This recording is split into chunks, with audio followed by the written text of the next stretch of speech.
Thanks for joining me on Step Away from the Table, Beyond the Table. If today's episode sparked something in you, don't forget to follow, share, or leave a review. It helps more groomers like you find their next step.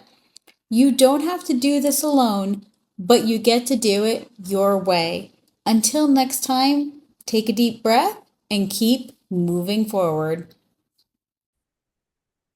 Hey everyone, and welcome to our podcast, which is Step Away from the Table, Beyond the Table.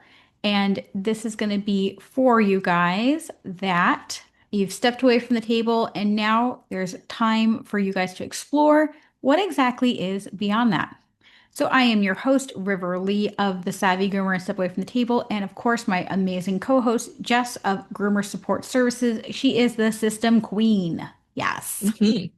So, and today we have a great topic for you guys. We are going to be talking about becoming a virtual assistant for the pet grooming industry. And it's going to be to work from anywhere. And we're going to ask ourselves, is that legit? And of course, this is going to be for aspiring VAs, maybe that are curious if travel and work are really possible. So, Mhm. I know that I have worked obviously from many different places, which is always a catch-22. And then, Jess, you've been starting to travel and work yourself as well, right? Mhm. Correct. And it's funny if I put myself in the place I was to the audience we're speaking to, like groomers considering being groomer VAs, like I was in this place not too long ago. And what appealed to me most was the flexibility of where I can work. Well, that in combination with when I work, but they kind of go hand in hand, right? Freedom and flexibility. I keep saying this. This is the things that matter most to me. And my backstory is like I was planning to move from the current place I live in. I had a successful mobile grooming business, and I was fully booked. And I recognized with a move coming up, I couldn't take my big trailer and all this open space I live around to a really tight packed city, which is where we're planning to move. So I decided that I was going to make the transition over many months to a more flexible work from any place position. And this is how I came into the work I do now. I So, love that, right? And again, mhm. this is often a great time in your life, in your business to reassess things and decide what you really value. And that can be working or that can be, freedom and flexibility. So, Mhm. um, but let's start talking a little bit about how do I say this very nicely? The reality versus this fantasy that people have, right? People Uh-huh. think it's going to be like coconuts and I'm going to just sit on a lounge on a beach and some Mhm. of that's true, but I think there's a lot of practicality around that. So, Mhm. can you tell me what your original fantasy was and maybe like when that little bubble burst? And it doesn't have to be Mhm. I want to start with that. I want to start with, breaking down how a lot of people have this really rose-colored glasses of traveling. Yeah. Yeah, it's a very evolving process for me. I will take an example. Recently, I had to fly home last minute for a funeral, Mm. and I was like, okay, easy. I could get all my work done in the morning. I could still retain my routine. I like to get up really early and start my day working out Mhm. before the day's festivities and where I won't be available. I'll totally just like work in the morning. And then, I emotionally just felt like I couldn't deliver as well as I could have, which is my own my own work of that transitional space of identity, right? And people pleasing. My work is completely set up to be flexible, but sometimes when you're just used to doing things and you move, your routine all of a sudden becomes completely different. I know you and I have talked about this, that it's like one day we're used to working 4 to 6 hours a day, being productive, no problem. And then we switch like locations ever like slightly or like some kind of factor and it's all like mainly when we're talking about traveling here, it becomes 1 to 2 hours more realistically. Um, yeah, so can you speak upon that? Absolutely. I think that's one of the main things is being flexible when it comes to your environment, right? Hmm. And especially depending upon where you are or what you have planned and who you're going with. I think that's incredibly important. But as far as those people that are like, I'm going to work as a virtual assistant and, what are the realities?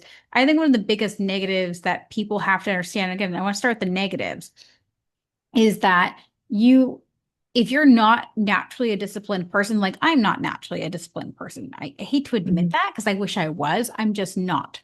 Hmm. You have to really figure out how you're going to hold yourself accountable and then where the line is between doing what you actually need to do versus what you want to do, right? And again, we're both kind of naturally workaholic people where we like to work a lot. It really feeds that part of us.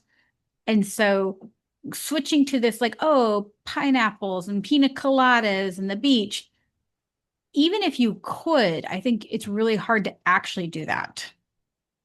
It's the expectations you set up for yourself because you could literally be on vacation and still allow yourself the time to work, but like some days just don't work out the way you expect them to. You can only predict so much. And I know when we talk about bubble bursting, for me, I decided to keep working while I was traveling in Europe just to kind of really test out this theory because I really wanted to travel and to work a little bit because it brings me a lot of happy. Like I don't want to not be doing anything.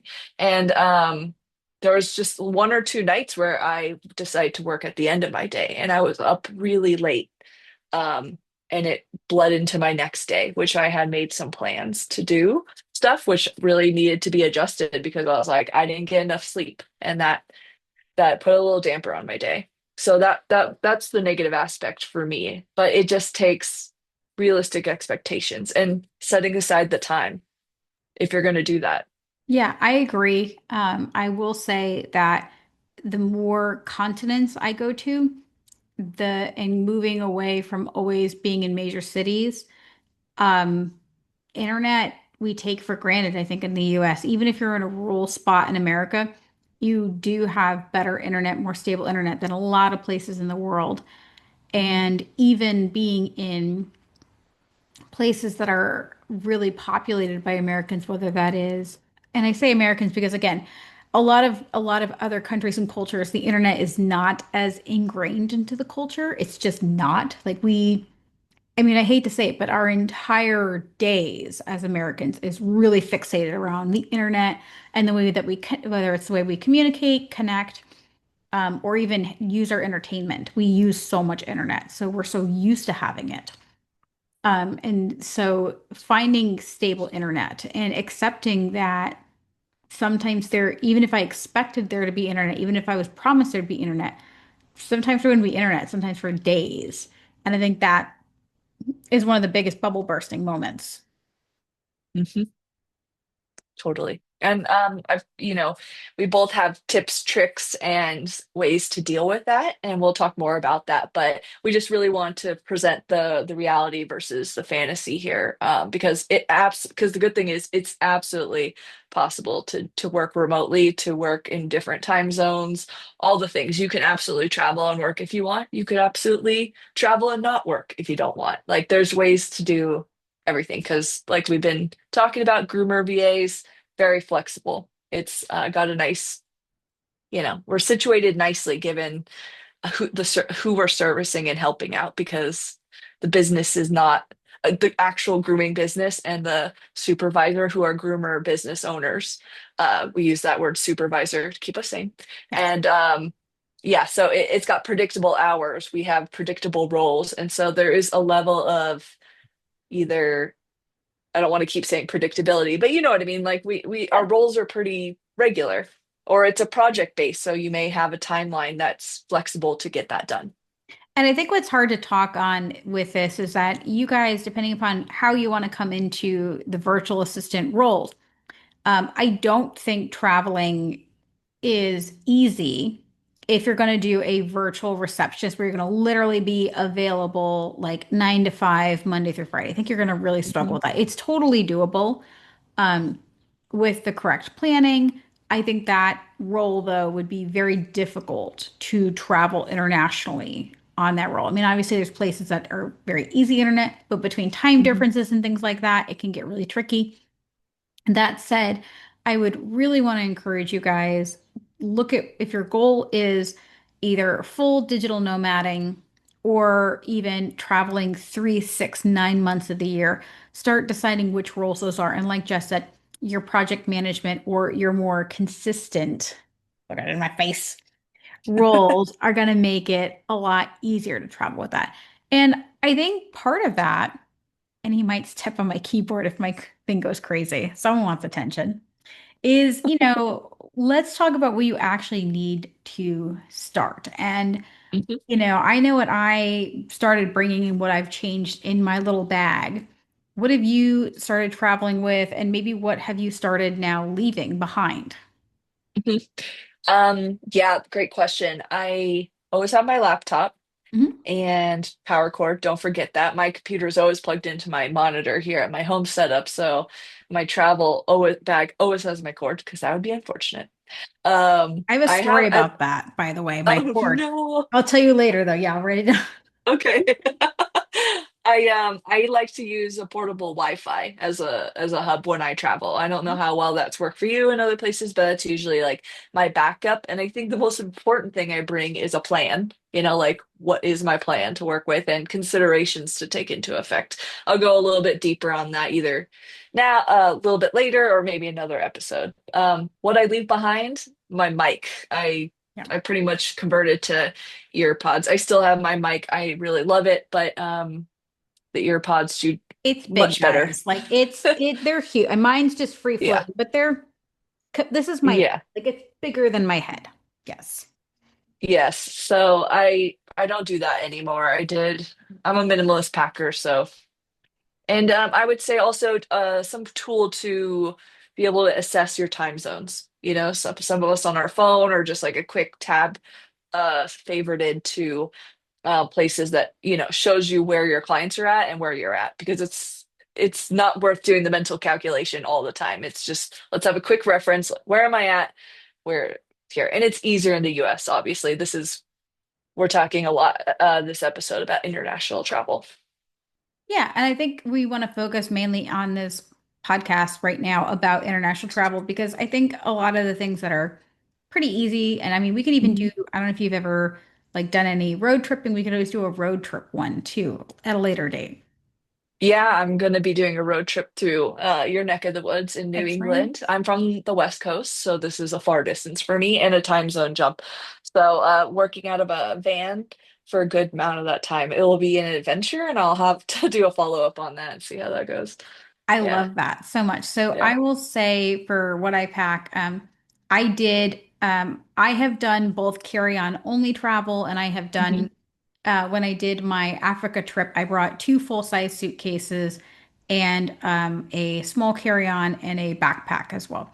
And that was because I did about a 60 something day trip and I wanted to make sure that I had room for souvenirs, if I'm very honest. So I've done really big bag trips and very small bag trips. And I will say I did go from a MacBook Pro down to a MacBook Air. I'm a Mac user. It just works with my brain. But I went down to the Air because even though the MacBook Pro, and I still have the MacBook Pro, and that's the thing I use the majority of the time when I'm home. The MacBook Pro was a little bit of overkill because if I'm very honest, 9 times out of 10, the task that I would prefer to use my MacBook Pro for, I didn't have strong enough internet to actually use it at its capabilities, to be very honest. Um, and that was a lot of video editing. So things like editing, things like this podcast, things like editing major big photos or uploading big files, things that I really appreciate the processing speed of the bigger, stronger laptop. It didn't generally have strong enough internet that it made enough of a difference. So having the MacBook Pro, I saved half the weight, which if you're doing carry-on only, really matters depending upon Mhm. who you're flying with. And it really helped, especially when I was cruising and I wanted to go work somewhere else and I had to lug a laptop around the ship, which you might be like, oh, what's the big deal? But some of these cruise ships, I try to go on smaller ships, but some of these cruise ships, it can be a quarter of a mile to get from your room to a cozy corner in the ship, which if you're doing that 2 or 3 times a day, um, lugging around a heavier laptop, especially if you're not going to have like things like a laptop bag, because again, you may not have room for a proper laptop bag.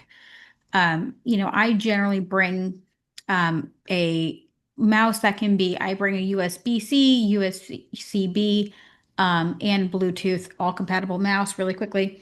I need to have it ergonomic because grooming has destroyed my hands. And one of the other things I have that I love is this mouse pad. It's a Staples mouse pad, but has a built-in cushy thing. Why do I love it? Because again, if I'm working a lot, I need those things. For some of you guys, you don't need them. You're not doing enough of it. Um, I did try to just use my iPad with a wireless keyboard and mouse. That did not quite work well enough for me. So I did try to go down from the MacBook Air. You might find Mhm. what you're doing. I feel like if I could just use my iPad, I can use my phone. Um, Yeah, and can I yeah, interject of on course. that? I'm in agreement. I'm a MacBook Air user. I have all those accessory setups here at home, but I am more minimalist and okay with just taking that. I have a backpack Mhm. and a carry-on. I don't even have a full-size luggage. And so like my backpack has a laptop sleeve and that's all I've got with me. And like you said, if I'm feeling anxious or about like working or a need to do something or not even a need, just like opportunity, I guess, I use my phone and it's fine. And I think too, you have to learn as a virtual assistant what works for you and what doesn't work for you. And Hmm. there's no wrong answer. I think, unfortunately, what really sucks is you have to try things out. And it also wildly depends upon where you're traveling in the world. If you're traveling with a second person, if they can maybe carry Hmm. those things or have them in case if you don't need them. And when I say where you're traveling, it's also what location. Are you going to be Hmm. on a cruise ship or are you going to be in, a home? And are you going to be in a major city? Things like that. Wi-Fi. I have an international cell phone plan. I have a secondary phone that I use with an eSIM. And that eSIM is a great backup source of internet in case if my American line is not working. And I bring a wireless um, not the brick. What do you call the bricks? You know what I'm talking about. What? Like, are you talking about the router? The mobile? Yeah. Like so mine is actually Solus SOLIS. And so basically Yeah. I can A connect mobile it. Wi-Fi. Yeah, mobile Wi-Fi. Yeah, I have that one too. Is it the orange one? Yes, it is. See, great minds think Nice. alike. Hey, there we go. And I love that. And that's great. I can Mhm. either do it per month or per day. And it really depends upon what's going on. Mhm. And again, the level of internet is wildly different depending upon where you are. And I think those are, again, the main things. I mean, I don't bring my mic everywhere.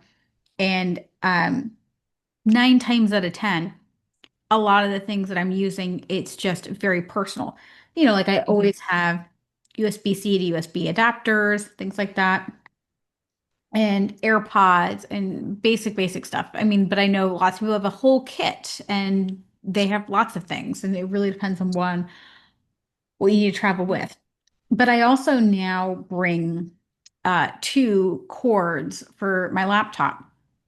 And it's because, long story short, I had my cords in my room and I was on a cruise ship. And I don't remember if we were in Malaysia or if we were in Indonesia. But we were not particularly close to any major city. We really were kind of in the middle. I wouldn't say of nowhere, but in more a third world country, more rural area. And long story short, my lovely room steward accidentally broke one of my computer cords. You're not supposed to leave them plugged in. I know that. My laptop was dead. And when he unplugged it, he snapped the head off. So then what do you do? Because you can't buy them on the Mhm. ship and you can't Mhm. ship them anywhere. So I had to figure out how to then get either to a major port. What I actually ended up doing was I was really lucky. I knew somebody who was coming on the next cruise and they were able to Amazon it and bring it on the ship. But I'll be very Mhm. honest, I would have had no way of getting that cord in the places that I was. And that Mhm. freaked me out because had I been in when I did my African cruise, that would have been way worse. That was a 21-day cruise in like Senegal and Angola. And depending upon which country you're in, you're going to have different wattage, which isn't a big deal if you're talking about things like your phone. Your iPhone is generally pretty standard, but things like your laptop, you really don't want to mess with. If you fry your laptop, Apple Care is not going to be thrilled with you. And then you're Mhm. gone, depending on how long you're gone.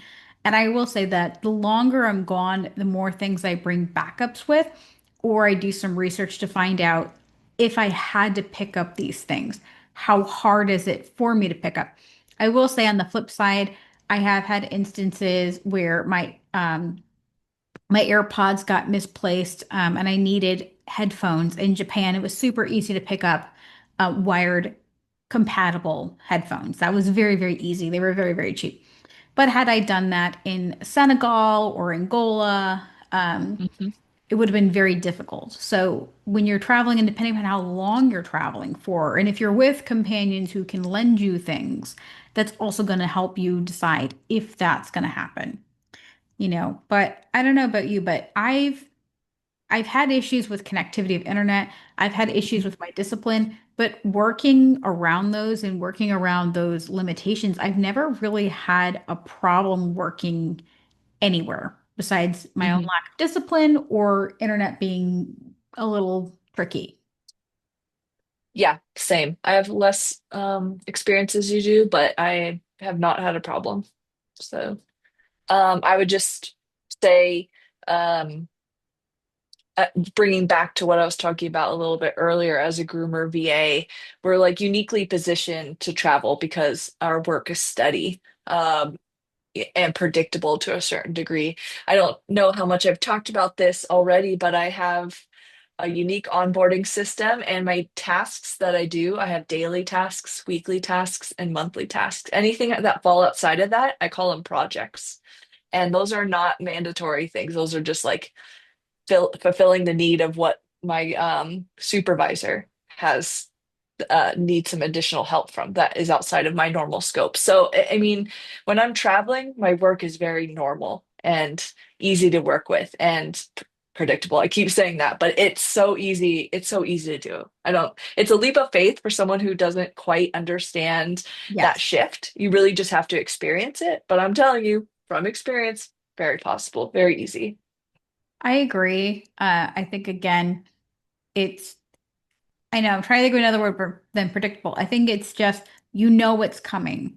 And Hmm. again, that was the benefit of being a groomer, right? Is that even if Hmm. every dog is different, you know how to do it. Like you know how to do a haircut, you know this. And the office work, the back end work, unless if there's something that's, a bump in the road, it's Hmm. going to be fairly consistent.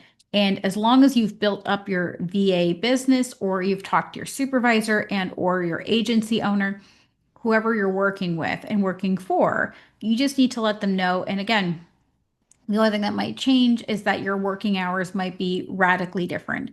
But if you're already a night owl rather, you might already Hmm. be in that time zone. And all of a sudden you're a Hmm. morning person. I know someone who was like Hmm. that in Japan where they were working third shift and they were worried about the transition of time, but it actually worked out perfectly because they were, I think, 16 hours difference. So they're like, Hmm. oh, I can get up at 4 a.m. now, no problem. And Yeah, like my normal routine is morning checks. I mentioned this, like I don't have to do it, but it's something I like to do. And while I was traveling in Europe, my morning checks fell typically at the end of my day. So I just moved to working towards the night. And it just was like a flip-flop. It was not too hard, you know? So I was able to actually communicate real time with clients, just at a different time than I was, you know? exactly. And I do think Hmm. that we are uniquely positioned as VAs for the pet grooming industry where, these people want you to travel. I mean, groomers are some of the most supportive women that I know and men. Hmm. There's more male groomers now than there's ever been. You have these people who are going to support you on your travels and everything like that. As long as you get the work done, I've never met what we would call a Hmm. supervisor. I've never met a grooming business owner who is not going to support you 100% as long as the work gets Hmm. done. Absolutely. Yeah. And if you're not, and if you're a little nervous about, can I get this done? How can I get this done? I would challenge you the next time you go to a trade show, bring a laptop and start working there. Try a little Hmm. bit, just try like an hour worth of back end Hmm. work that in your own grooming business or, practice it. I think you're going to find that with things like Google Drive or just most cloud-based softwares, it's Hmm. never been easier to do that. Oh my gosh, I've actually met up with some clients real time at trade shows where we may have a distance apart. Yeah, I don't get to see my clients on the daily anyway. So like to meet at a trade show and be like, hey, we've actually like done work at a trade show too Yeah. before, like where we brainstormed real time together and it was amazing. So yeah. Absolutely. And I would really encourage you if you're thinking about coming into this work, it's totally possible. It is a different muscle. So you will need to learn either to be more disciplined or make routines and make things happen. Again, I use my ABC 1, 2, 3 method. It works really well for me. Um, if I didn't have it, I would get nothing done. I'll be very honest because if Mhm. I'm not a very, I wish I was like, I wish I was like, yes, like I always get this done. It's the same reason I do my 10,000 steps when I first get up, because if I wait till later in the day, I'm not going to do it. I'm just going to. Girl, girl, same. Shout out your journal. Tell them how you use your journal. Okay, that's fair. Yeah. So I have created this amazing planner called the Pause and Prioritize Planner. And it's about empowering groomers to plan, prioritize, and prosper. Love our alliteration, right? Love that. And really quickly, guys, and if you can see, I'm sorry, if you're listening to the podcast, you can't see. So sorry. If you're watching it, go watch it on YouTube. Yeah. So yeah, so we have it all day, and this is my tab. This is not normally included, but it's really important. I want to make sure because I know some planners are only from like 9 to 5, and that doesn't work for me, right? Some people are morning people, some people are evening people. If you are working from 10 to between 10 p.m. and 4 a.m., I'm sorry, I can't fit everything. Just change the times right here, okay? But you can write your day and time. You can block it out however you see. And one of the main things I like to do is today's focus. So, what is your focus? Is that business or financial or employees or education or planning? But it also could be family, health, self-care, gratitude, or your 2 or 4 legged kids. You can make today all about your dogs, right? You can make today's focus is the dogs, and the dogs are my priority. And of course, I'm going to get other things done, but everything comes secondary to them. And for Mhm. me, I need that because if I don't have that, then for better or for worse, I end up with guilt. I end up with business guilt. I end up with mom guilt. I feel guilty that I'm not doing enough and I'm not productive enough. But at the same time, I'm also guilty that somehow I'm not resting and taking care of myself either. So it's just There's guilt. no winning. There's no winning. Like, listen, I will create a lose-lose just for me. Um, Yeah. Yeah. and then I also teach the ABC. So must be done, should be done, and can be done. No more than 9 tasks, guys. And if you're traveling, I also want to tell you, don't do more than 3. Anything beyond the 3 is a goal because instead you might be like, okay, my top 3, it's a business day. So if, for instance, really quickly, like if Jess and I were having time in Greece together, which we're going to be talking more about Greece in a future podcast, you know, Woohoo. let's say we're both in Athens. I might say to her, hey, today is a really important business day for me. I really need to get these things done. Then if Jess says, I want to go do this, I say, absolutely, but only after this is done. So I would not ever hold her back. She should go do what she has to do.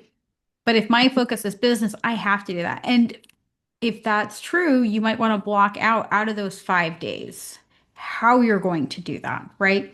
Mhm. Um, and even then, and that's also why personally I like cruising because I make those sea days my business days. It makes it really easy. I have those built in for me. I get really bad FOMO when I'm land traveling, like hardcore. I want to do it all. But again, if I put in my planner that my focus is my friends or my focus is, doing something, one day, literally, you can laugh at me. I wanted to do Wagyu beef. I was like, I'm going to find A5 steak in Japan. And it was hard to find it because a lot of the places I went to were these little cute hole in the walls and they were open when they were open. They didn't have like real operating hours. So I literally was hopping on the train, going from place to place to find these like little places. And I did find one eventually. But if that's all I got done that day, that's okay because that was my goal. Okay. So, shout out to this planner. It really helps you if that's the way your brain is designed. If it's not, that's okay too. There's so many other ways for you to figure that out. And if you do become a virtual assistant for the pet grooming industry, you need to rewire your brain in a way to make it work because you're not going to have the daily built-in structure, you know. Mhm. And when you're traveling, you have even less of that structure because you're in a new novel place and you want to do all the things. Yeah. And without going into a whole rabbit hole in itself, I have not mentioned yet, but we're talking about scheduling and allotting time. Every week I have a ritual of checking in on the week ahead and I process where I have time, where I don't, and that informs my day. So I look broadly Mhm. at my month, I look a little bit closer at my week and then my day to day, and I time block those things. So I purposely add in days where like half days here and there where I'm just like, nope, you had a long day yesterday, just take it off. And that's important for me, at least. Well, and if anything, I think for better or for worse, going from the grooming, actual grooming, where you're booking people for 6 weeks out. And so your life is so pre-planned. It was a nice relief for me going to a more online business where I could really feel into myself for the day. Of course, I have my entire week planned, but if I wake up and I'm not, 100%, I can go, I have these three things I have to do today, and then I'm going to check in with Mhm, myself. And I mhm. think that's been a wonderful journey for those of you guys maybe that are on the burnout side of the pet Mhm. grooming industry. Yeah, yeah. Well, I think we've Mm, really done, guys. And so just to remind you guys, this was about becoming a VA to work from anywhere is legit for those aspiring VAs that are curious to travel and see if work is possible. I was your host, Riverly of Step Away from the Table, and this is my very amazing system queen, woohoo, Jess woohoo. of Hey. Groomer Support Services. Now, Jess, if other VAs that are maybe interested in becoming Mhm, a VA, we highly suggest that you obviously check out our podcast and do all of that. Where else mhm. might they either get to know you or kind of take a peek into that side of the industry? Yeah, you could take a peek at my work under my branding. It's going to be Groomer Support Services across the board for socials, for website. I'm always looking for people interested in unique skills, that have a special skill set that could be part of my team, or we work together. I support your travel, and you can always chat with me on a discovery call. I love it. All right, guys. So you have an amazing whatever time of the day it is, right? We can't wait to hear about your travel stories. And as always, happy grooming. Cheers. Thanks for joining me on Step Away from the Table, Beyond the Table. If today's episode sparked something in you, don't forget to follow, share, or leave a review. It helps more groomers like you find their next step. You don't have to do this alone, but you get to do it your way. Until next time, take a deep breath and keep moving forward.